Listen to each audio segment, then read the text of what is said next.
Guten Morgen, Bitcoin. Heute ist Samstag, der 14. Oktober. Mein Name ist Emanuel und bei mir ist Thomas Hand. Und das passiert heute mit Bitcoin. The price of Bitcoin is up 0.86% in the last 24 hours, with a last of 56.18, a high of 57.61, and a low of 55.26. Our top story, Jamie Dimon says if you're stupid enough to buy Bitcoin, you'll pay the price one day. The JP Morgan Chase CEO, who yesterday said he would stop talking about Bitcoin, managed to make it less than 24 hours without talking about Bitcoin again. On and on he goes, describing Bitcoin as a Ponzi scheme where the new money is paying for the old money, also assuming that word to word, mouth to mouth is the only way that people are promoting Bitcoin and the only reason they're buying it. Honestly, I think there's a good chance that the buyers out there are jazzing it up every day, so maybe you'll buy it and take them out. He also called out CNBC for talking about Bitcoin every day, saying that they are also causing this problem, and saying that he does not understand the value of non-fiat digital coins. That is, digital currencies that are not backed by the government.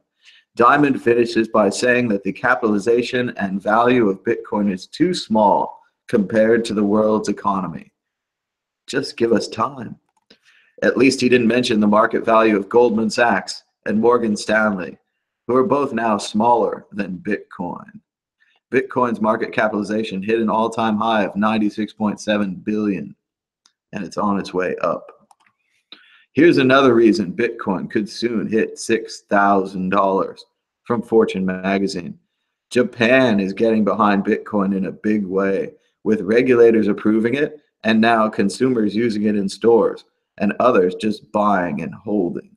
With China out of the market, Japan is looking to take control. Also, South Korea is interested in Bitcoin and expanding their legalization and regulatory methods. Bitcoin continues to rise thanks to international support. One reason Bitcoin may be surging: you can now buy it instantly on one major US exchange.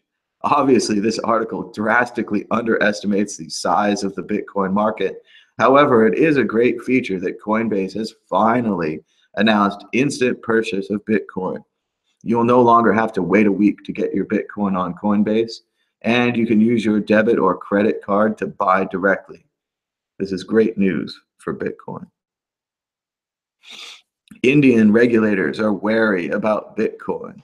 While other states are adopting Bitcoin and seeing huge profits, India is still not sure, saying that they're still waiting on various regulatory bodies and government officials to decide on this issue.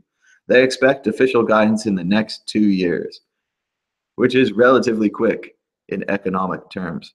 The jury is still out on India and Bitcoin.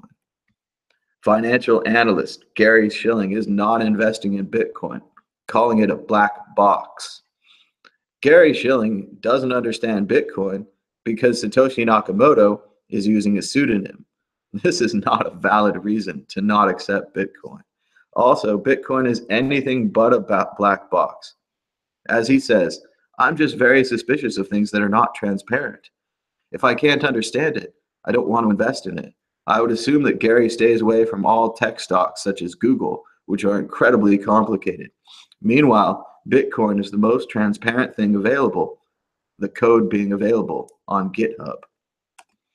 We're getting between 100 and 200 new users every day. Australian money helps to boost Bitcoin $7,000 surge. That's right, demand for Bitcoin is global and worldwide. Not just Coinbase, not just Japan, but Australia as well. Even India, where the regulatory guidance has not yet been provided, is buying Bitcoin. And now, thanks so much for watching Today in Bitcoin. This has been a quick episode. Thanks to everybody for your donations. I had a few donations yesterday, $10, $20. Every little bit helps. Thank you so much for supporting this show. And now a reading from Infinite Jest, a novel by David Foster Wallace. famously known for being 1,200 pages long with 200 pages of footnotes. Jim, a tennis ball is the ultimate body, perfectly round, even distribution of mass, but empty inside, utterly a vacuum, susceptible to wind, to whim, spin, to force, used well or poorly. It will reflect your own character, characterless itself, pure potential. Imagine what it feels like to be this ball, Jim. Total physicality, complete presence, absolute potential, sitting there potentially absolute in your big, pale, slender, girlish hand, so young its thumb is unwrinkled at the joint. He plays golf, your grandfather, your grandpappy. Golf, a golf man. Is my tone communicating the contempt? Billiards on a big table, Jim. A bodiless game of spasmodic failing and flying sod. A quote-unquote sport. And tell that his own father had told him that talent is a sort of dark gift, that talent is its own expectation. It is there from the start and either lived up to or lost. Thank you for watching today in Bitcoin. We'll be back tomorrow. Bye bye.